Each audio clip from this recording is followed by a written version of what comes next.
a year or two, but it changes the nature of an industry. We went from horse and carriage to cars. No one that I know goes to work in a horse and carriage. That's a disruptive change. Kodak has been terribly hurt when digital film started, because Kodak is a chemical company making the old film. Who here went recently to buy any box of old film? I mean, if you could do it, I still think you can find a yellow box called Kodak, but frankly, they were in a business suffering from a disruptive change in the industry. So that's sort of a one-time change. It's not a business cycle, and it's not just simple turbulence. Those other two are different. For example, cyclical change is what we just experienced. It's a sine curve. Sometimes it's deeper, but anyways, it seems to hit a bottom and it gets better. A third thing which people don't understand is turbulence. And my new book on chaotics is more about turbulence. Now, what is it? You're on an airplane and it's riding smoothly, and suddenly there's some shaking, and that's corrected after a while, and it's smooth.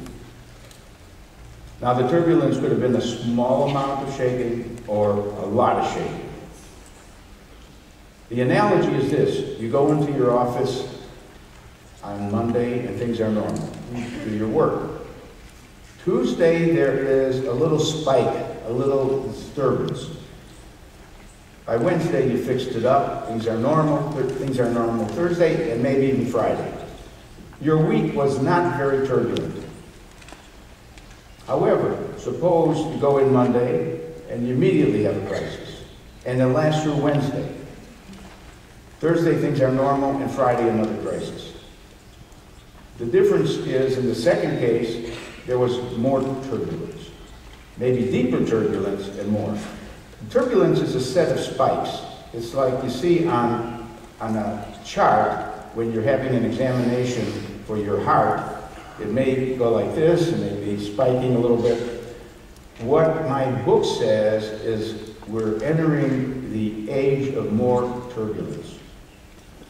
The new normality is one of more turbulence, more shocks, more downdrafts. Result of globalization, hyper-competition, and the fact that news travels much faster, good news and especially bad news. So we're not going to be running a company that's at peace all the time. It's a company that's going to be buffeted by a number of winds. And you have to be prepared. And my message will be there's three systems to help you be more prepared for turbulence. But before I describe those systems, and that a crisis is a terrible thing to waste, let me go and show you the people who gave us our ideas on this state of affairs. One of them is Joseph Schumpeter, the Austrian economist, who created the word creative destruction. He brilliantly saw that the nature of capitalism is partly to destroy companies and industries. Because if you allow innovation and creativity, people will always try to make money by making something better. So there's destruction, but the positive nature of it is that it's creative and progressive.